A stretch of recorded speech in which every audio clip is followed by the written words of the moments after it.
friends, and welcome to the School Librarian Learning Network podcast. I'm Steve Tatro, also known as Dr. T Loves Books, and I love talking about all things related to school libraries. I may be an old dog, but I'm always trying to learn new tricks. In each episode of the SLLN podcast, I'll chat with a school librarian about a lesson they love. Hopefully, this can be a place for school librarians to get ideas and find new ways to engage with their students and staff. As a good friend likes to say, we're better together. So I hope this podcast will help school librarians connect with and learn from each other. The opinions and ideas shared in this podcast by myself and my guests are our own and do not reflect those of our school districts. And because school librarians always strive to be good digital citizens, I cite sources when using material that is not my own. Without further ado, let's get to this week's episode. Hey everybody, we're back. I am excited. I get to talk to a new friend, Maura, who has this, she shared this lesson that I find so awesome. And as I was poking through the materials, I just got more and more enamored of it as we went. But before we get too much into the lesson, Maura, why don't you take a second, tell us a little about who you are, where you're at. Sure. My name is Maura Madigan, and I am a elementary school librarian in Fairfax County, Virginia, which is right outside Washington, D.C. And I'm in a pre-K through 5 school. And being right outside DC must be really handy for like field trips and stuff. Yeah, well, yeah. I mean, it used to be when I was a teacher, but it's nice. It's nice to be able to pop in and go to all the free museums and I bet drive around by the monuments, and so that's got to fun. set up that Library of Congress connection and get the kids out on the reading floor or something. Yes. That would be something. So before we dive straight to the lesson, I just want to take a quick wander down memory lane. How did you end up in school librarianship in the first place? This is going to take a while because it's been a long, circuitous route to becoming a librarian. I love it. So undergrad, I changed my major a million times. I think I was elementary ed for one semester, ended up graduating with an English major, and really had no idea what I wanted to do. That makes two of us. So I moved back home to Brooklyn. I'm from Brooklyn, New York, and got a job teaching in a private school. I taught kindergarten.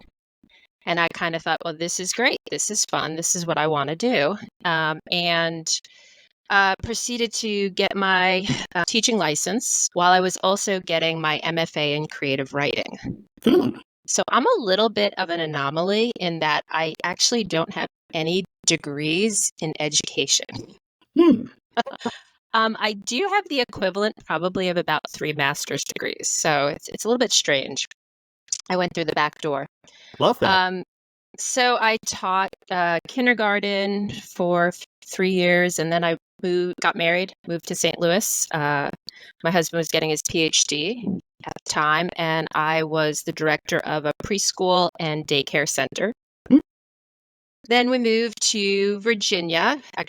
I worked in Fairfax County for a year, back to kindergarten. And then my husband got a job with the University of Maryland. It was called University College at the time, to teach on military bases in Asia. And when they found out that I had an MFA, they said, "Ooh, would you like to adjunct? Would you like to teach as well?" So I went from teaching kindergarten to teaching college level English and writing classes. And did that for 2 years. And we lived in South Korea and Tokyo and Okinawa. Wow. And then we moved to Ohio for a year because my husband got a job there. Well, we had a baby in Japan, and I thought, I've got to go back to the U.S. We've got a baby now. And we moved to Tiffin, Ohio for a year. My husband taught full-time there, and I adjuncted. And then we moved to Dubai. Wow. Yeah, we moved to Dubai, and I did not work. I was able to stay home, and I had another baby. Then we moved to New York, to my hometown, Brooklyn, and I taught in the public schools there, middle school English for 4 years. Nice.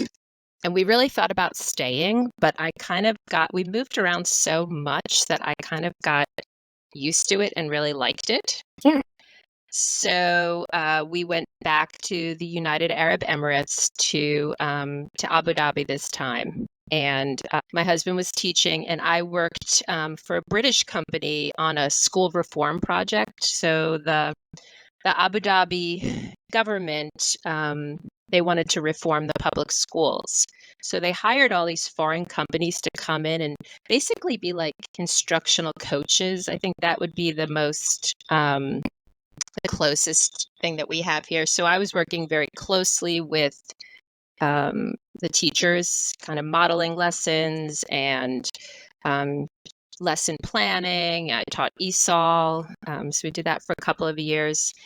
And then we left there and moved to Northern Virginia, where my husband is from.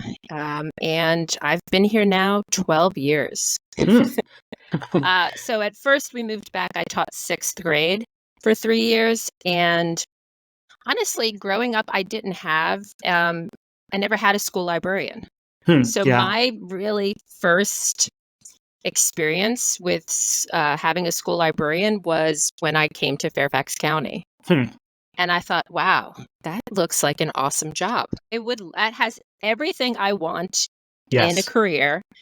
And my county, I was very lucky. My county was sponsoring a cohort where they were going to pay for part of the endorsement. Nice. And so they accepted 20 of us. And Longwood University, go Lancers. We had the professors would come up every weekend. So not every weekend, sorry. They would come up and we'd have class on a Saturday. So it'd basically be 9 to 4. And because Longwood is probably about 4 hours from us, it would be a long commute. Oh, yeah. And that was about twice a month. So taught full time, had 3 kids, and, did my library endorsement at the same time. Wow. And I've been a school librarian now. This is my 9th year. Nice. Wow. That is definitely a circuitous route. Yes. I don't think I've had anybody that is globetrotted in quite the same fashion. That's really something. And that you've been there for 12 years now. I mean, have you got itchy feet, or do you feel like you're... I did, but my husband said, no, we can't move anymore. Well, because every time I would give up my retirement, and eventually you kind of have to stay in one place if you want to retire. Yeah, there is that. Wow. Well, that is fascinating that you have been able to see all those places, get all those experiences. I mean, I imagine that's got to be really wonderful for informing what you do with your students, that you've got such a diverse set of perspectives to be able to bring to your students and your staff, I imagine, too. Definitely. And I think particularly having lived in the Middle East for 8 years has definitely broadened my perspective. And I have a lot of students that come from other countries, but in particular from Arabic-speaking countries. So I can kind of relate to their experiences. Nice. Well, clearly it's serving you well. That's outstanding. Man.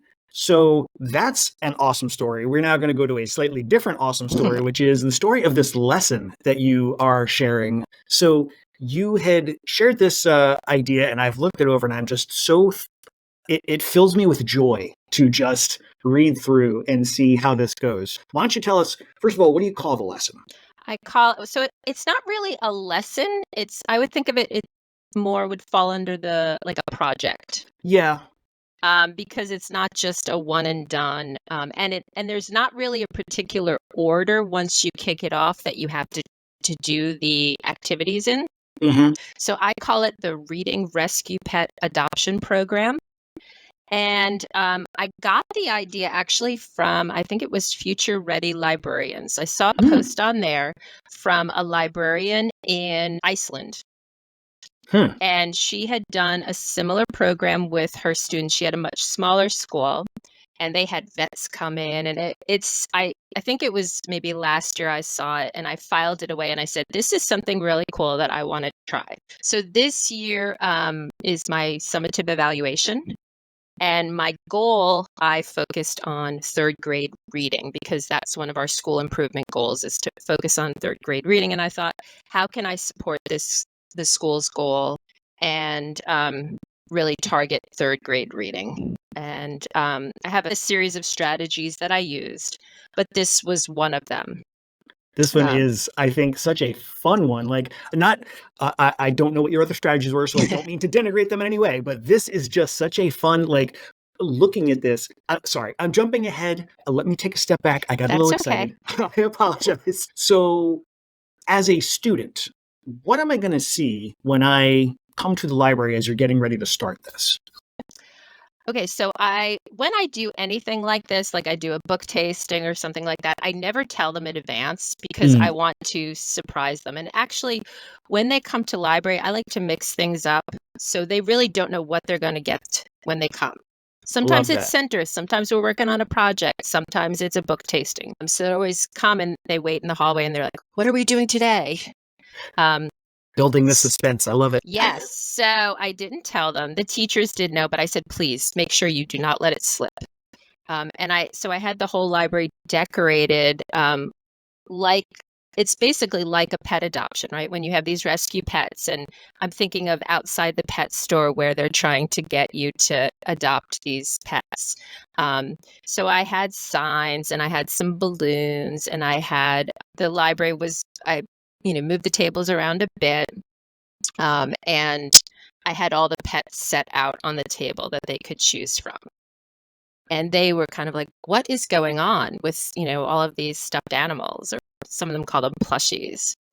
So as soon as they came in, they saw that, but I didn't tell them yet what was going on. And I kind of brought them I have a reading story stairs area. So I brought them there and I explained what we were going to do. So just to clarify, the pets, as you mentioned, are stuffed animals, and yes. You laid out in your material sort of how you came about these, but maybe you can share with everybody, like, where did these animals come from? Sure. So I did not buy them. I actually talked to my PTA. I have a fantastic PTA, and they put out a message to all of our parents, but also on the community Facebook groups. And this is a great source. I get a lot of materials from our community Facebook group. Nice. Just asking for used stuffed animals, right? I don't think any of them were new.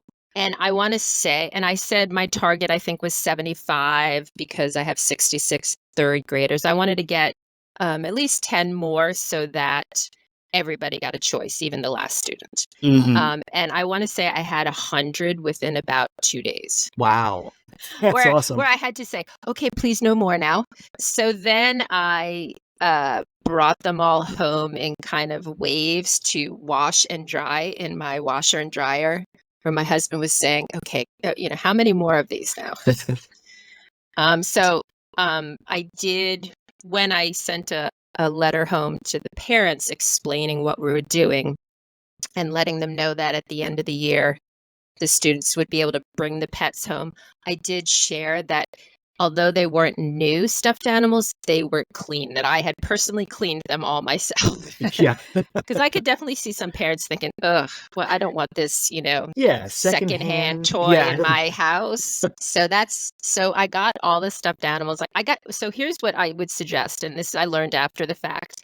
I think I said stuffed animals, but I think a lot of people just read kind of stuffed toys. So I got not a lot, but I got probably 20 non-animal dolls and cartoon character things.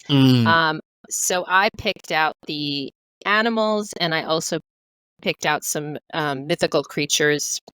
Okay. I kind of included that in it, but then the other ones I put aside. So next year when I do this again, I will specify that they need to be animal type stuffed animals. A lot of them came with clothing. So, before I washed them, I would take off the shoes and all that kind of stuff. And there were different sizes. So I kind of separated them into large, medium, small, and mini. And I didn't put them all out for each class because I wanted it to be sort of equal. And so I would make sure that I put out an equal number of each size. That makes sense. So when the kids are coming in, they're seeing a selection of animals. They're not necessarily seeing your whole store of animals, but that totally makes sense so that you, like you said, you're going to be able to make sure all the students have that experience of seeing a similar collection when they walk in the door. Right. Nice. I love that. So they're coming in, they're seeing all these stuffed animals that you have carefully cleaned, which is a really good point, because I think sometimes it's easy to kind of like be like, yeah, they're toys, the kids are going to use whatever. Clean, definitely going to make a big difference. I'm sure that made a big difference for the parents. And sending home the letter in advance, also a really good idea. Right. Also, with the letter, first I was going to say, ask for permission to send the animals home. But then I thought, no, because there's always some parents who they don't really care, but they're never going to respond. So I did the opposite. Please contact me if you do not want your child to bring this pet home. Yes. Nobody contacted me. Yep. Better to have them opt out than to opt in. Yeah. Yes. Nice. So kids are coming in, they're seeing all the animals. So then now that we know sort of where the animals have come from, that you've laid this foundation work in the background, and the kids have arrived in the library, where do they go next? What happens next with the activity? Okay, so next I actually told them about my goal to support them with reading. And I told them, that everyone in the school believes that you can be successful, and we are all here to help support your reading. Nice. And I talked about all the different ways we were doing that, and that one of them that we were going to kick off this day was our Reading Rescue Pet Adoption Program, that each of them was going to have the opportunity to adopt a pet who needed some love. And I described a few of the different things we'd be doing with these pets, and they were each going to get to choose a pet and name their pet, which they were super excited that they could name their pet, and that at the end of school, they would get to bring the pet home. And I said that these pets are a little bit different than most pets because the way we feed these pets is by reading to them. So reading equals feeding. Nice. And that we have to read to these pets at least twice a week or else they'll die. I love making that connection. We all know there's the research that says any reading kids are going to do is good. And when you read out loud to others, it's even better. And reading to pets is such a great ability. And you've taken that to such an interesting next level of not just pets, but like pets that are going to be school available, not just necessarily at home. Mm-hmm. And yet still also sort of the possession of the child or the adoptee of the child, so that they've got that sense of responsibility, and taking it not just from reading because it's enjoyable to read to your pet, but reading because it's necessary to maintain your pet. That's such a great extra hook on there. Man, right. I love that. So then, and I did say that there's a huge variety. I'm sure there's there's more than one pet that each of you can love. And if more than one person wants the same pet, they had to do rock, paper, scissors to decide who got it. Okay. I had no arguments. Really? Like, zero arguments. And some of these kids are pretty argumentative. So that worked out really well. I did have adult help. I asked, another teacher to help. On this day, because there was, lots of moving parts. And the first time I did it, I wasn't quite sure, the logistics of how long it would take and how easy certain things would be. So once they picked their pet, they sat down and they had a name tag. So they had to think of a name, and they wrote, I had these, pre-printed name tags. They wrote their pet's name and their name on the name tag, and that would be like a collar. And then I hole punched them and put a string through it or a ribbon and tied it around the pet's neck. Pets who didn't have necks, we got creative. Maybe it went around the fin or the leg, that kind of thing. That's awesome. I love that they're getting that extra element of realness to having a pet. Like when you get a pet, you have to make sure that you collar it and you take care of it, and you want to identify it. So such a nice, and I'm sure that the names some of them came up with must have been just wonderful. I am just imagining students especially when students are all together egging each other on. Some of the names like my middle school students might come up with, they had to name pets in school. Well, I said it has to be appropriate, school appropriate names. Some of them were funny, so they would name it after themselves, like Little Dion, or But the two that I thought were really funny were two friends, two boys, and one named his dog Taylor Swift, and then the other one named his. I think he got a little monkey. He named it Travis Kelsey. And you just hear So cute. Taylor Swift. Where are you, Taylor Swift? Oh, I love it. I love it. I mean, giving them that, agency in this element of a program that's going to help support their reading. Anytime we can give the students that extra bit of agency and voice and let them have some fun and also ownership is always top notch in my book. Love it. So they've got their animals, they've got name tags. Okay, next step is their adoption certificate, which they had to vow and promise to love and read to their pets. And they wrote their pet's name on it and signed it.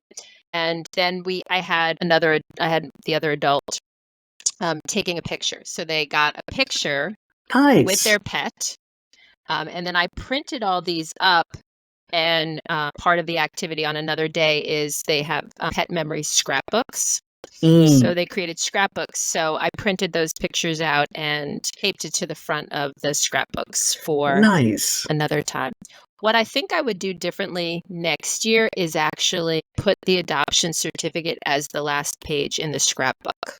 And that way it's all in one place. I didn't think of that until after the fact. And I kind of spiral bound all the scrapbooks, and I thought, I'm not going back and doing that. No. Definitely, that's future iterations that totally makes sense. But yeah, once you get something spiral bound, there's no going back. Mm-hmm. That's awesome. So on the first day, once everybody's gotten their pets, then they go and check, look for books, check out, and then they sit somewhere quiet in the library to read to their pet. So awesome, man. And there are some pictures in the folder you shared of some of the students doing their reading with their pets. And it's so, it's just so heartwarming, I think, whenever we can see kids reading things that they like. But I'm sure that they have chosen things that they are either proud to share with their pet, or that they are, some of them are going to kind of probably be a little creative and read their pet a story they think the pet is going to like. There's so many ways for them to engage with this and not only have fun with it, but I can really imagine them sort of, in addition to supporting just the general act of reading, supporting their enjoyment of the reading that they're doing and thinking about it in maybe a more social way than they might otherwise. Because I think it's really easy to think about reading as just, I am reading a book. But when you're reading aloud, there's a little more thought that goes into it about, how am I going to say this out loud? And who am I talking, who's my audience? And so I'm sure that they're gaining multiple levels of skills as they are doing this. Right. And this also helped them practice, because we did book buddies. I did book buddies with third grade, where they had a buddy class, either kindergarten or first grade. And so this helped them practice before reading to their book buddies. Nice low stakes way to introduce that as you're going to read to an inanimate object that if it doesn't go quite the way you want, kid, it's okay. There's no one there to make fun of you, but a great chance to practice that. Wow. That's wonderful structuring too. I love that. Man. So this was the first time you've done this lesson? Yes. Yeah. Yes. This is my first year. So most of it went as planned. As I said, there are a few things that I noticed that I was like, okay, well, next time I would do, X a bit differently. And then for storage, I had 3 just big plastic Rubbermaid bins, one for each class. And then, so I put those out after they check out each week. They get their pet, they go and sit and read to their pet before their teacher picks them up.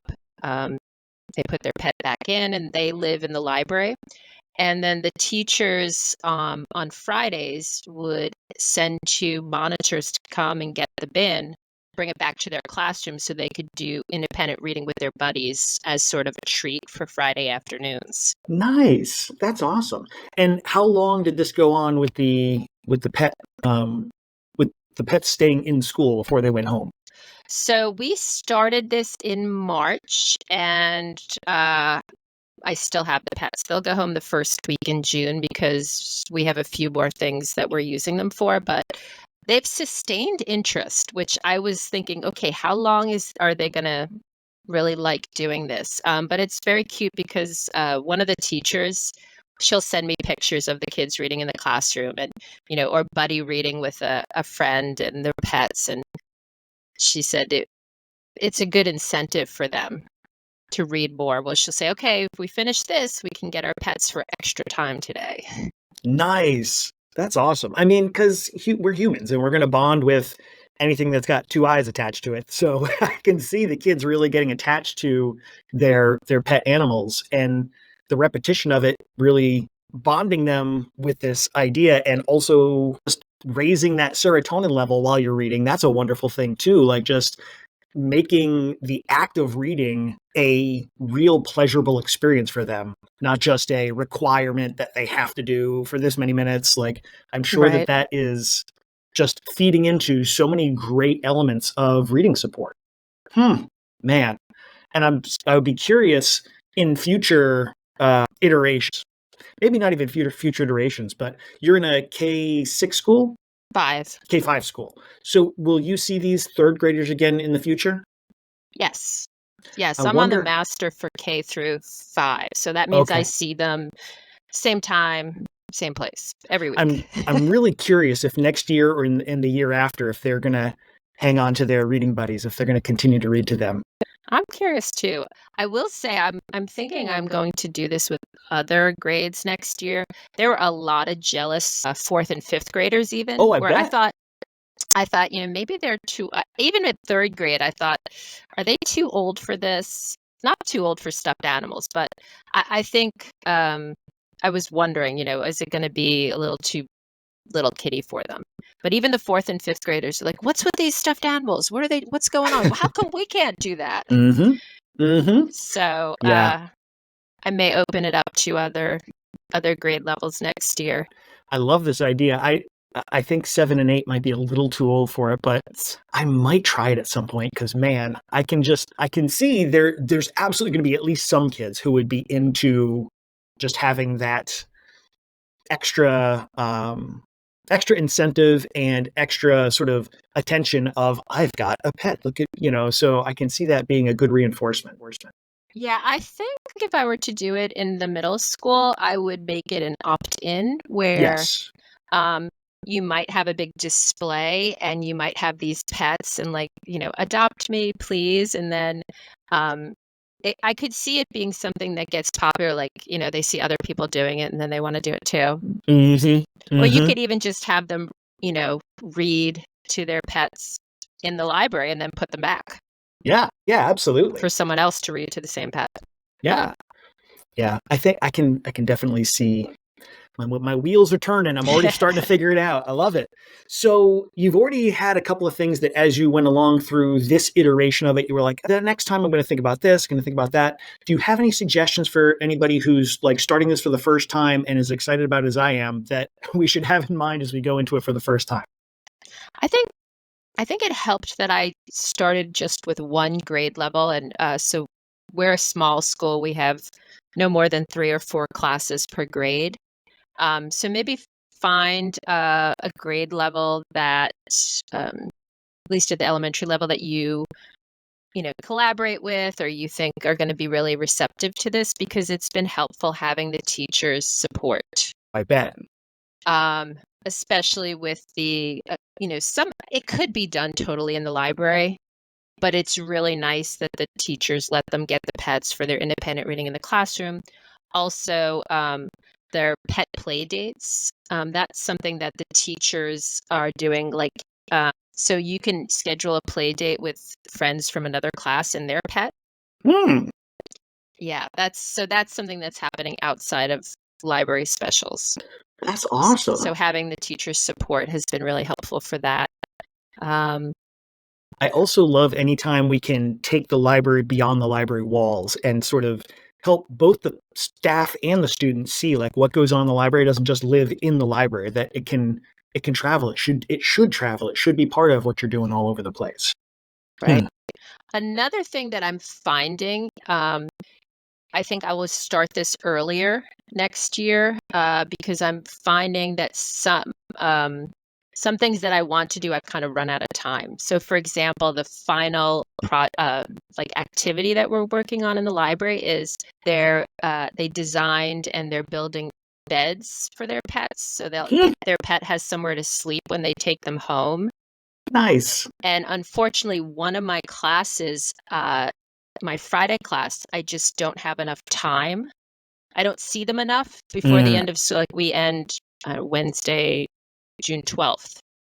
And between field days and different things, they're not going to get to make the beds. So their teacher is going to, I talked to the teacher and I said, unfortunately, I don't have time to do this. If this is something that maybe you would do with them. I have a maker space, so I said, come. I can give you all the materials you need. Yeah. I just don't have the time, so I think I would start earlier for that. Gotcha. Oh my gosh, when the classes came and I said, okay, and they were like, what are we doing today? I said, today we're going to design and make beds for our pets. They literally cheered. I kid you not. They were beyond themselves with excitement. It was the cutest thing. That's awesome. Wow. And I think that speaks so much to how effective this program is, like how effective this activity is in pulling the kids in and really engaging them. Wow, that's awesome. Huh, I love it. And I love too that you're able to use it as a sort of a jumping off point for other kinds of activities, like a makerspace activity to make beds. And I believe you had a couple of other sort of projects that you do along with this as well, if I am remembering. The scrapbooks. So the scrapbooks, and I've included the templates for that in the resources as well. So they write in that every few weeks, and it's they can draw pictures. I have stickers they can use to decorate, and they also write about today I read this book with my pet, this, and they can either draw or write their pet's favorite part. There's also a page in there to record their pet play date. A couple of students asked me to take pictures of them with their pet. Nice. So they could stick that in their scrapbook. That's awesome. That's so great, man. And I love that this activity is sort of self-differentiating. Like whatever level the kid is at, this is something that any student can do at any reading ability level because it's really them building whatever skills they currently have. So it's not like you're assigning them like you have to read at, this level or whatever. So that's so cool. Wow. It's been I think it's been more effective and successful than I thought it would be. So I'm the type of person where I'm just, if I come up with an idea or see a great idea, I'm like, I'm going to try it. It might not work, but maybe it will. So I just kind of always jump right in. And I remember one of the third grade teachers, so she dropped the class off and she's, all right, good luck today. They just will not stop talking. They're wired. They're all, and I said, okay. And they were working in their scrapbooks and they're spread out all around the library. I have some pictures, some of them are laying on the bench seats, some of them are on the floor, some of them are on tables, just reading to their pets and writing in their scrapbooks. And so I took a video of just how quiet it was. And I said, okay, watch this. She's like, oh. Again, it speaks to the engagement that you have built for these kids. That's so awesome, man. Have you gotten any feedback from the teachers on terms of what they're seeing or how it's impacting? Yes. So really positive feedback. I think one of the best things or the biggest growth that we've seen is with a lot of our reluctant readers. They are much more likely to take risks.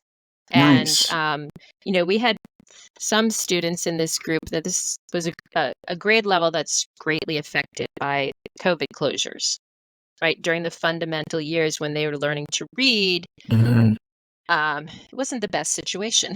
Yeah. So we're kind of that's why third grade is our focus, is we're trying to make up for that.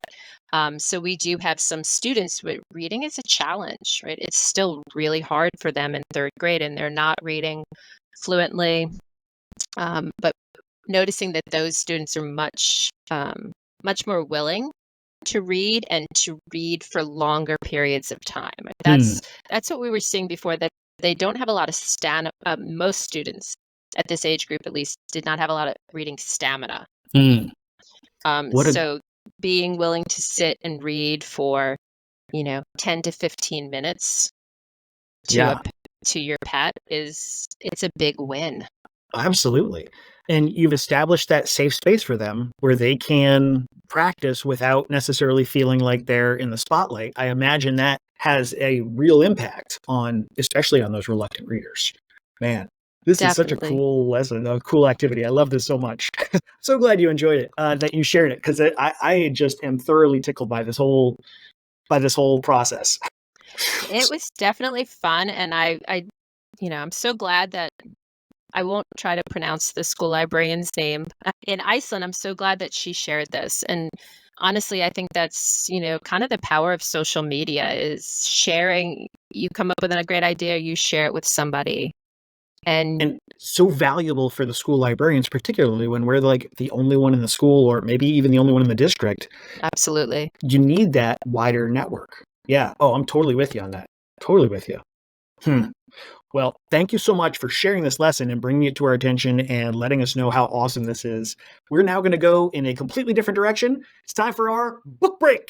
Book break! Squiddy! So, you can share any kind of book you like. It can be personal, professional, something you want to read on the beach this summer, whatever works for you. What's a book you think people should know about? Okay. So I am usually reading 3 or 4 books at a time, and I'm in a book group where we read a different book each month that we meet. And our last book that we read was The Bird Hotel by Joyce Maynard. So it's an adult book. It's not for kids. Even though I was reading 3 or 4 books at the 3 other books at the time, this made me it gripped me. Right? It made me put everything else aside until I finished this book.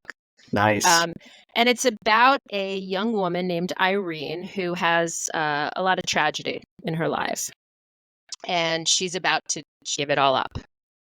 But instead, she kind of makes her way to this small village in Central America, and she kind of just goes and gets on a bus and gets on a plane and wherever, and ends up at this kind of bedraggled or downtrodden lakefront town, and within there's a volcano in the background, and it's run by this American woman, and she ends up never leaving. You get a good look at life with expats. So there's a mix of expats and local characters. It's got a little bit of magical realism in there. Okay. And the description is amazing. And it's a sad story. So it's basically this woman who's lost everything. She's experienced the worst thing you can experience. But it's a very hopeful story. Okay. But one of the cool things about it, too, is that the author actually has a hotel, and you can go and stay there, called Casa Paloma, and it's in Guatemala, on the lake, on the shores of Lake Atitlan. So you can see volcanoes in the background.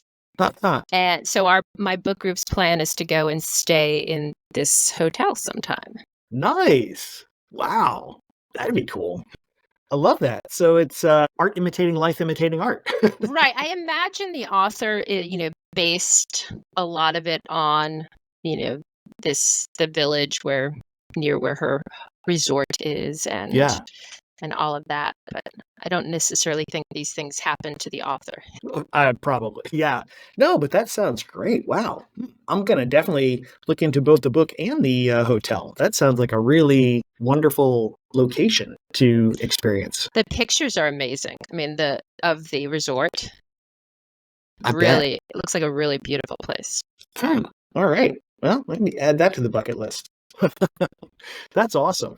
Well, Maura, thank you so much. I can't thank you enough for bringing this lesson, for bringing this book. I know there's lots of folks who are going to be really excited to dig into this and try it. And I'm sure we all appreciate all the effort that you're sharing with us to help us get off the ground running with this. So thank you so much. You're welcome.